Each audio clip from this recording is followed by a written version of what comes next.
Del এবার তার জানিয়া খুলে আমাকে তার বাড়া চুষতে বলল। আমি বাচ্চাদের মতো ললিপপ চুষার মতো করে ডেলের 7 ইঞ্চি বাড়াটাকে আদর করলাম। পরে ডেল আবার আমার ভোদা চুষতে লাগল। এমন সময় আলমের ফোন এল। হ্যালো, আমার তবলা বাজানো বন্ধুগণ, কেমন আছো সবাই? সবাই হেডফোন নিয়ে রেডি তো? আজ আবারও তোমাদের জন্য নতুন আরেকটি গল্প নিয়ে হাজির হলাম, যা শুনে তোমরা তোমাদের গিটার না বাজিয়ে থাকতে পারবে না। আমার নাম তুষি সারোয়ার। আমি বর্তমানে অস্ট্রেলিয়ার সিডনিতে থাকি, স্বামী ও আমাদের একমাত্র সন্তান 5 বছরের রাফিনকে নিয়ে। আমার স্বামী আলম সারোয়ার, সে অস্ট্রেলিয়ায় একটি ইঞ্জিনিয়ারিং ফার্মে জব করে। আমাদের বিয়ে হয়েছে 6 বছর হলো। আমার স্বামীর বয়স বর্তমানে 37 এবং আমার 29। আমার স্বামী বিয়ের আগে থেকেই অস্ট্রেলিয়া ছিল। বিয়ের পর 3 বছর আমি বাড়িতেই ছিলাম আমার শ্বশুর শাশুড়ির সাথে। যদিও তারা বলেছিলেন অস্ট্রেলিয়া চলে আসতে, কিন্তু আমার নিজের কাছেই মনে হয়েছে কাজটা ঠিক হবে না। বিয়ের পরপরই যদি চলে যাই তবে ব্যাপারটা খারাপ দেখায়। তখন আলম ছুটি পেলেই বাংলাদেশে চলে আসত। বাংলাদেশেই আমার ছেলের জন্ম হলো। আমার কলিজার টুকরা। আমার শ্বশুর শাশুড়ি আমাকে নিজের মেয়ের মতো ভালোবাসেন, কারণ তাদের কোনো মেয়ে নেই। আমার হাজব্যান্ডই তাদের একমাত্র সন্তান। আর আমার স্বামী আমাকে কতটা ভালোবাসে তা বোধ হয় কোনোভাবেই বোঝানো যাবে না। আমাদের অ্যারেঞ্জড ম্যারেজ হলেও আমরা খুব খুশি। আলম ধূমপান করে না, ড্রিঙ্কস করে না, ব্যবহার খুবই ভালো, নামায় পড়ে। সবাই তো এমন একজন স্বামীই চায় জীবনসঙ্গী হিসেবে। আমার সৌভাগ্য যে এমন একটা পরিবার আমার বিয়ে হয়েছে, কারণ আলমদের তুলনায় আমরা গরিবই বলা চলে। আমার শ্বশুর সাবেক ব্যাংকার, বাংলাদেশ ব্যাংকে চাকরি করে রিটায়ার্ড হয়েছেন। ঢাকায় 6 তলা বাড়ি। আমার হাজব্যান্ড বুয়েট থেকে পাশ করার 2 বছর পরেই অস্ট্রেলিয়ায় জব পেয়ে যায়। আর সে তুলনায় আমি নিতান্ত মফস্বলের মেয়ে। আমি যখন অনার্স ফার্স্ট ইয়ারে ভর্তি হলাম তখনই আমার বিয়ে হলো। যাই হোক, রাফিন একটু বড় হলে শ্বশুর শাশুড়ি দুজনই বললেন এবার অস্ট্রেলিয়া চলে যেতে। শেষ পর্যন্ত চলেই আসি। এখানে শুরু হয় আমাদের নতুন জীবন, নতুন সংসার। আলম সকালে যায় আর সন্ধ্যায় ফিরে। রাফিনও তখন ছোট। তাছাড়া আমি এখানকার কিছুই চিনি না, ইংরেজিও ভালো বলতে পারি না। তাই সারাদিন ঘরেই থাকি। রান্না, ঘর গুছানো, রাফিনকে খাওয়ানো, ওর সাথে খেলা করা, টিভি দেখা, এভাবেই চলতে লাগল। রবিবারে এখানে ছুটি থাকে, তখন আমরা 3 জন মিলে ঘুরতে যেতাম। একদিন খবর এল আমার শ্বশুর খুব অসুস্থ। আমাদেরকে যেতে বলল বাংলাদেশে। আলম ওই দিনই সব রেডি করল, প্লেনের টিকিট কাটল। কিন্তু আমার পাসপোর্ট ছিল বাংলাদেশ এম্বাসিতে। কি যেন সমস্যা হওয়ায় সেখানে আটকে ছিল পাসপোর্ট। আলম সেটা আনতে গেল, কিন্তু হাই কমিশন থেকে বলল 2 দিন লাগবে, কারণ তারা এখনো ওই কাজ শেষ করেনি। আমার হাজব্যান্ড খুব রেগে গেল। অনেক চেষ্টা করেও কিছু হল না। শেষে সিদ্ধান্ত হলো আলম একাই দেশে যাবে। দেশে জানানো হলে সবাই বলল রাফিনকে নিয়ে যেতে সাথে করে, কারণ রাফিন আমার শ্বশুরের একমাত্র নাতি এবং তিনি রাফিনকে দেখতে চাচ্ছেন। শেষে রাফিনকে নিয়ে আলম রাতে বাংলাদেশে চলে গেল। আমি সিডনিতে একা থাকলাম। আলম বলে গেল, বাইরে যাওয়ার দরকার নেই, তুমি তো কিছু চিন না। আর কয়েকটা ফোন নাম্বার দিয়ে গেল এখানকার কয়েকজন বাঙালির, যদি কোনো সমস্যা হয় সেজন্য। আলমকে খুব চিন্তিত মনে হচ্ছিল আমাকে একা রেখে যেতে। আমি ওকে বললাম, কোনো চিন্তা করো না। আমারও চিন্তা হচ্ছিল রাফিনের জন্য। জন্মের পর থেকে আমাকে ছাড়া 1 সেকেন্ডও থাকেনি। এতটুকু বাচ্চা কিভাবে থাকবে মা ছাড়া? যদিও আমি জানি আলম ওকে আমার অভাব বুঝতে দিবে না। আর আমার শাশুড়ি তো আছেনই। বাংলাদেশে থাকাকালীন উনিই বলতে গেলে রাফিনকে পেলেছেন। রাফিনও দাদা দাদিকে খুব পছন্দ করে। পরদিন সকালবেলা ফোন করে জানলাম আলম ও রাফিন নিরাপদে বাংলাদেশে পৌঁছেছে। আমি একটু মানসিকভাবে চিন্তামুক্ত হলাম। রাফিনের সাথে আমার শ্বশুর শাশুড়ির সাথে কথা বললাম। তখন শ্বশুরের শারীরিক অবস্থা গতকালের চেয়ে উন্নত হয়েছে। আমি নাস্তা বানিয়ে খেয়ে ঘর গুছালাম। তারপর টিভি দেখতে বসলাম। যেহেতু রাফিন নেই, তাই তেমন কোনো কাজও নেই। আরাম করে বসে টিভি দেখছিলাম। এমক সময় দরজায় নক পড়ল। আমি একটু অবাক হলাম। এখন তো কারো আসার কথা নয়। ডোরভিউ দিয়ে দেখলাম একজন পুরুষ বাইরে দাঁড়ানো। আমি তাকে চিনতে পারলাম। তার নাম ডেল, আমার স্বামীর কলিগ ও বন্ধু। সে একজন অস্ট্রেলিয়ান। মাঝে মাঝে আলমের সাথে বাসায় আসে, গল্পগুজব করে। আমি দরজা খুললাম। ডেল আমাকে দেখে হাসি দিয়ে বলল, আলম কি ঘরে আছে? ও আমাকে আসতে বলেছিল। আজকে আমাদের দাবার ম্যাচ খেলার কথা। আজ রবিবার, সাপ্তাহিক ছুটি। মাঝে মাঝেই আলম ও ডেল দাবা খেলে, কখনো আমাদের বাসায়, কখনো ডেলের বাসায়। আলম হয়তো ওকে আজকে আসতে বলেছিল।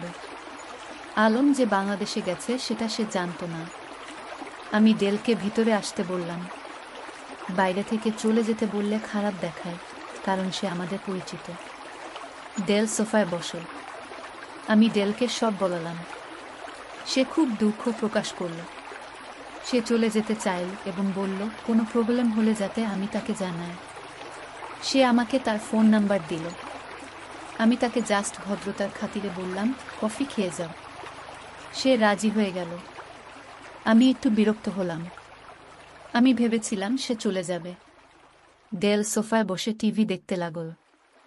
আমি কফি বানিয়ে আনলাম এবং তাকে দিলাম। সে আমাকে ধন্যবাদ দিল এবং কফি খেতে লাগল। আমি তার বিপরীত সোফায় বসে আছি। ডেল বলল, তুমি খাচ্ছ না কেন কফি? তুমি কি কফি পছন্দ করো না? আমি বললাম যে আমি কফি খাই। পরে রান্নাঘর থেকে বাকি কফিটা এনে খেতে লাগলাম। আলম আমাকে বলেছিল ডেলের ডিভোর্স হয়ে গেছে। ডেল কফি খেতে খেতে তার জীবনের গল্প শুরু করল। তার বিয়ে, ডিভোর্স, বাবা মা ইত্যাদি। ডেলের বাবা নেই। মা থাকেন তার বড় বোনের সাথে। এখন ডেল একাই থাকে। ডেলও আমার বিয়ে, জীবন ইত্যাদি সম্পর্কে জানতে চাইল।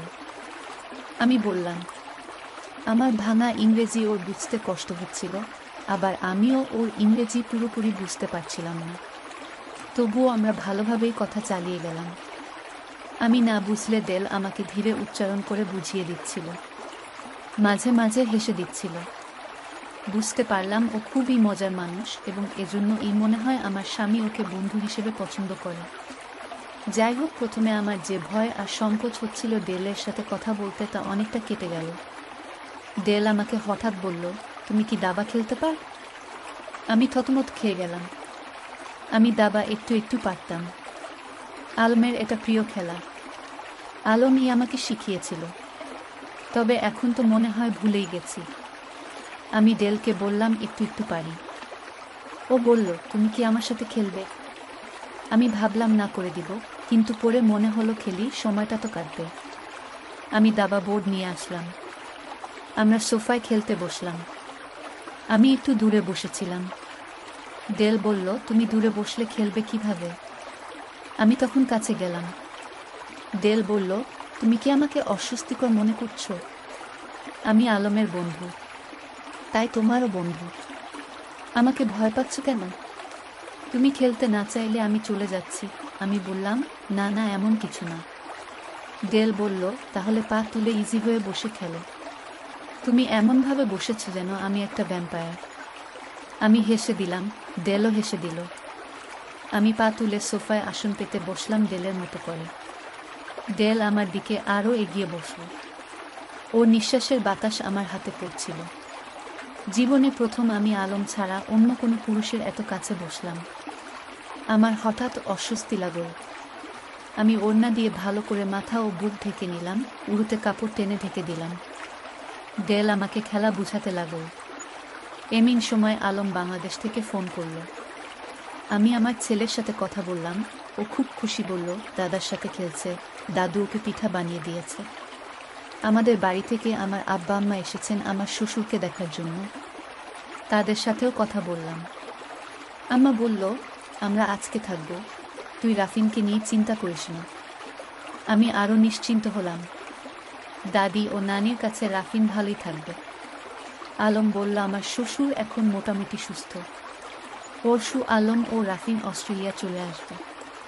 আমি আলমকে ডেলের ব্যাপারে কিছু বললাম না, যদি সে মাইন্ড করে যে কেন আমি তাকে ঢুকতে দিলাম, বা মাইন্ড না করলেও চিন্তা করবে। কিন্তু শেষমেশ সে বলেই দিল ডেলের কথা। আলম মাইন্ড তো করলি না, বরং বলল, ধন্যবাদ যে তুমি ওকে কফি খেতে দিয়ে আপ্যায়ন করেছ। আমারও সকালে মনে পড়েছিল যে আমি ডেলকে আসতে বলেছিলাম। আমি ভেবেছিলাম তুমি হয়তো দরজা থেকেই বিদায় করে দিবে। আমি তোমাকে বলতে ভুলে গিয়েছিলাম যে ও আসলে নাস্তা খাইয়ে দিও। আমি আর এটা বললাম না যে ডেল এখনো যায়নি। যাই হোক, ফোন রেখে আমি নিশ্চিন্ত মনে দাবা খেলতে লাগলাম। ডেল আমাকে প্রথমে খেলা শিখাতে লাগল। আমি যেহেতু আগে থেকেই পারতাম তাই সহজেই বুঝে গেলাম। শিখানোর সময় ডেলের হাত আমার আঙুলে লাগলো। আমি চমকে উঠলাম। আলম ছাড়া অন্য কারো স্পর্শ এই প্রথম। ডেল বলল, কি হয়েছে? আমি নিজেকে সামলে নিয়ে বললাম যে কিছু হয়নি। এরপর বেশ কয়েকবার ডেল আর আমার আঙুল স্পর্শ করল। তখন আমি ভাবলাম এটা খেলতে গেলে হবেই। প্রথম ম্যাচ আমি হারলাম। দ্বিতীয় ম্যাচে আমি ভালো খেলতে লাগলাম। ডেল আমাকে উৎসাহ দিতে লাগল। আমি ওর রাজাকে আটকে ফেললাম। ডেল এবার তার হাত দিয়ে আমার পায়ের উরুতে থাপ্পড় দিল এবং বলল, কংগ্র্যাচুলেশন, তুমি খুব ভালো খেলছো। বলেই সে তার চাল ভাবতে লাগল, কিন্তু আমার উরু থেকে হাত সরালো না, বরং সেখানে হাত ঘষতে লাগল। আমি ভয় পেয়ে ওর হাতটা সরিয়ে দিলাম। ও বলল, সরি, বলেই হেসে খেলায় মন দিল। ও চাল দেওয়ার পর আমি চাল ভাবতে লাগলাম। আমি একটু মাথা নিচু করে চাল ভাবছিলাম। আমি খেয়ালই করিনি কখন আমার উড়ুনা একটু নিচে নেমে গেছে, আর আমি নিচু হয়ে থাকায় আমার বুকের ফাঁক দেখা যাচ্ছে। ডেল ওইটার দিকে তাকিয়ে আছে। আমি তাড়াতাড়ি উড়ুনা ঠিক করলাম। আজকে কামিজও পরেছি, খুব টাইট। খেয়াল করলাম আমার বুক দুইটার আকার বাইরে থেকে বোঝা যাচ্ছে। আমি উড়না দিয়ে ঢাকতে চেষ্টা করলাম, কিন্তু খুব লাভ হলো না। আমার তখন খুব লজ্জা লাগছিল। আমি চাচ্ছিলাম তাড়াতাড়ি খেলা শেষ করে যাতে ডেল চলে যায়। যাই হোক, খেলা শেষ হলো এবং দ্বিতীয় ম্যাচ আমি জিতে গেলাম। ডেল আবার আমাকে অভিনন্দন জানাল এবং এবার দুই হাত দিয়ে আমার দুই উরুতে থাপ্পড় দিয়ে বলল, খুবই ভালো খেলেছে। আমার খুব লজ্জা লাগছিল।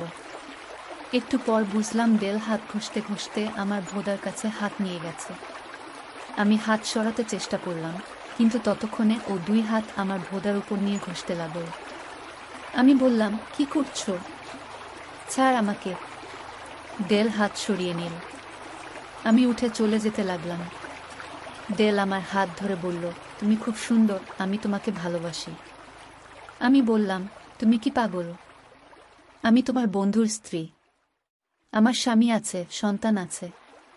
প্লিজ তুমি বের হও, আমার সংসার ধ্বংস করো না। ডেল বলল, আমি সব জানি। তোমার স্বামী আমার ভালো বন্ধু। আমি তার সংসার ভাঙব না। কিন্তু বিশ্বাস কর, তোমাকে দেখে এখন আমি খুবই উত্তেজিত। তাছাড়া এখন কেউ নেই। তোমার স্বামীও না, ছেলেও না, কেউ দেখবে না। শুধু আমরা দুজন। তারপর আমি চলে যাব। এটা শুধু আমাদের দুজনের বিষয়, আর কেউ জানবে না। আমি কথা দিচ্ছি তুমি সন্তুষ্ট হবে আমার ভালোবাসায়। আজকের জন্য তুমি স্বামী সন্তান ভুলে আমার প্রেমিকা হয়ে যাও। আমি হাত ছাড়িয়ে দৌড়ে আমার রুমে গিয়ে দরজা বন্ধ করে কাঁদতে লাগলাম। এটা কি হলো? ছি, আমি ভাবতেও পারছি না। দরজার শব্দ হলো। মনে হয় ডেল চলে গেছে। আমি ভাবছিলাম না গেলে কাউকে ফোন করব। ভালোই ভালোই চলে গেছে। আমি বিছানায় শুয়ে কাঁদতে লাগলাম। যদি আলম এসব জানতে পারে তাহলে কি হবে? ছি। হঠাৎ আমার কেমন জানি করতে লাগল। ডেল ভোদাতে হাত দেওয়ায় আমার এখন উত্তেজনা হচ্ছে বুঝতে পারছি। নিজেকে নোংরা মনে হলো। ভোদাতে হাত দিয়ে দেখলাম উত্তেজনায় সেটা ভিজে গেছে। আমার ভোদাতে কুটকুট করতে লাগল। বুঝতে পারলাম উত্তেজনা বাড়ছে। শয়তানটা এমন জায়গায় হাত দিয়েছে যে উত্তেজনা হতে বাধ্য। নিজেই কিছুক্ষণ ভোদাতে হাত বুলালাম, গলার উড়না ফেলে দিয়ে নিজের মাই নিজে টিপলাম। তখন মনে হলো, ছি, একটা পরপুরুষের ছোঁয়ায় আমি উত্তেজিত হয়ে গেলাম। ভাবলাম গোসল করব, তাহলেই সব ঠিক হয়ে যাবে। বিছানা থেকে উঠে দরজা খুলেই আমি অবাক। ডেল যায়নি, বসে টিভি দেখছে। আমি ওকে চলে যেতে বললাম। ও গেল না, আমার কাছে এগিয়ে এলো। কেন জানি আমি তখন আর দৌড় দেয়নি। ডেল এসে আমার হাত ধরে চুমু খেলো। আমি চোখ বন্ধ করে ফেললাম। আমার পুরো শরীরে যেন হঠাৎ কারেন্ট বয়ে গেল। ডেল আমাকে জড়িয়ে ধরল। আমার মনে হলো কেউ তো জানবে না, এখন না খেললে করলে আমারও কষ্ট হবে। তাই আমিও ডেলকে দুহাতে জড়িয়ে ধরলাম। ডেল বুঝল আমি রাজি। সে আমাকে ঠোঁটে চুমু খেল। এত মিষ্টি চুমু গত 6 বছরে আলম আমাকে একবারও দিতে পারেনি। তারপর ডেল আমাকে সোফায় ফেলে কিস করতে লাগল। এবার আমিও ওকে চুমু দিতে লাগলাম। এ যেন চুমুর খেলা। দুজনেই চুমুতে মজে গেলাম। ঠোঁট, চোখ, কান, ঘাড়, গলা কিছুই বাদ রাখল না ডেল। চুমু যে এত মজা হতে পারে আমি আগে জানতাম না। আমার স্বামী ঠোঁট ছাড়া আর অন্য কিছুতে এভাবে চুমু খায়নি কখনো। আমিও ডেলকে মন ভরে কিস করতে লাগলাম। এতক্ষণে আমরা দুজনেই বেশ উত্তেজিত। আমি উত্তেজনায় ডেলের টি শার্ট ছিঁড়ে ফেললাম, ওর পেশিবহুল বুকে চুমা খেতে লাগলাম। আমাকে যেন আমি নতুনভাবে আবিষ্কার করলাম। এত উত্তেজিত আমি আগে কখনো হয়নি। আমি ডেলের ছোট ছোট নিপলগুলা চুষে দিলাম। ডেল আরামে আহ করতে লাগল। ডেলের 6 প্যাক বডি দেখে আমি বললাম, ওয়াও। ডেল বলল, you go taste a real of a man today. অর্থাৎ তুমি আজকে আসল পুরুষের স্বাদ পাবে। আমি ডেলের প্যান্ট খুলে দিলাম। জানি আর ভিতর ওর বাড়াটা খারাপ হয়েছিল। আমি ধরতেই ওটা কেঁপে উঠল। ডেল এবার আমাকে আবার সোফায় ফেলে আমাকে চুমু দিল। তারপর আমার কামিজ টান দিয়ে খুলে ফেলে দিয়ে বলল, এটার এখন কোনো প্রয়োজন নেই। তারপর আমার সালোয়ার খুলে আমার পায়ের পাতা থেকে শুরু করে মাথার চুল পর্যন্ত চুমু দিল, চাটল। আমি উত্তেজনায় কাঁপছি তখন। আমার ভোদা কামড়ে ভিজে চপচপ করছে। ডেল আমার ভোদা দেখে বলল, তুমি তো পুষি ভিজিয়ে ফেলেছ। অপেক্ষা করো, পরে এটার ব্যবস্থা করছি। বলেই সে আমার ব্রা টান মেরে খুলে ফেলল। আমার বিশাল মাইগুলা এক বিদেশির সামনে বের হয়ে রইল। ডেল বলল, ওয়াও, জাস্ট ওয়াও বলেই সে 2 হাত দিয়ে মাই কচলাতে লাগল, টিপতে লাগল এবং চুষতে লাগল। আমি আর থাকতে পারলাম না। জোরে চিল্লিয়ে বললাম, খানকির পোলা, আর পারছি না। আমাকে এবার ঢুকা, খেলে মজা দে। আগে কই ছিলি? আগে তোকে পাইলে তোকেই বিয়ে করতাম। আমাদের কথাবার্তা ইংরেজিতেই হচ্ছিল। ডেল আমার কথা শুনে হাসল। তারপর আমাকে পাজাকোলা করে বেডরুমে নিয়ে গেল। আমাকে বিছানায় শুয়ে দিয়ে বলল, ল্যাপটপ কই? আমি ওকে দেখিয়ে দিলাম আলমের ল্যাপটপ। ডেল সেটা নিয়ে ওর কাছে থাকা পেনড্রাইভ ঢুকিয়ে দুষ্ট ভিডিও ছেড়ে দিল। আমি বললাম, কি করলে? আলম জানলে বিপদ হবে। ডেল বলল যে সে সব ডিলিট করে যাবে, আলম কিচ্ছু জানবে না। তারপর ডেল জানতে চাইল বাসায় কোনো কন্ডম আছে কিনা। আমি বললাম, আমরা কন্ডম ব্যবহার করি না। সমস্যা নেই, আমি পিল খাই এবং গতকালকেই খেয়েছি, আজ যে খেলা করে আবার খেয়ে নিব। ডেল খুব খুশি হয়ে বলল, তাহলে চল মাগি, তোর ভোদার স্বাদ নেই বলেই আমার উপর ঝাঁপিয়ে পড়ল। কিছুক্ষণ চুমাচুমির পরে ও আমার ভোদায় হাত দিয়ে আমার প্যান্টি খুলে ফেলে আমার ভোদা চুষতে লাগল। আমি আনন্দে আকাশ বাতাস ফাটিয়ে চিল্লাতে লাগলাম। মনে মনে ভাবলাম, আজকে মন ভরে খেলব। কেউ দেখবেও না, কিছু বলবেও না। ডেল এবার তার জানিয়া খুলে আমাকে তার বাড়া চুষতে বলল। আমি বাচ্চাদের মতো ললিপপ চুষার মতো করে ডেলের 7 ইঞ্চি বাড়াটাকে আদর করলাম। পরে ডেল আবার আমার ভোদা চুষতে লাগল। এমন সময় আলমের ফোন এল। আমি ফোন ধরে কথা বলতে লাগলাম, এক হাতে অন্য হাতে ডেল এর চুলে হাত বুলাতে লাগলাম। আর ডেল আমার ভোদা চাটতে লাগল। আমার স্বামী বুঝতেও পারল না যে তার বুকে তার বিদেশি বন্ধু ভোদা চুষছে। রাফিনও কথা বলল। রাফিন বলল, আম্মু কই করছো? আমি বললাম, খাচ্ছি বাবা। কি খাচ্ছ? আদর খাচ্ছি বাবা, তোমার এক আঙ্কেল আমাকে খুব আদর খাওয়াচ্ছে। ফোন রেখে দিলাম। ডেল এবার বলল, খেলার জন্য রেডি হও। ডেল ফচাত করে তার বাড়াটা আমার ভোদায় ঢুকিয়ে দিল। দুপুর পর্যন্ত আমরা মন ভরে খেলা করলাম, বিভিন্ন স্টাইলে। তারপর ঘুমিয়ে গেলাম দুজনকে জড়িয়ে ধরে। ঘুম থেকে উঠে একসাথে গোসল করলাম। বাথরুমে ডেল আমাকে আবার খেলল। আমি রান্না করলাম। একসাথে খেয়ে ডেল চলে গেল। 2 দিন পরে আমার স্বামী আর ছেলে চলে আসে। ডেল পরে আমাদের বাসায় আসলেও কখনো আর কিছু হয়নি।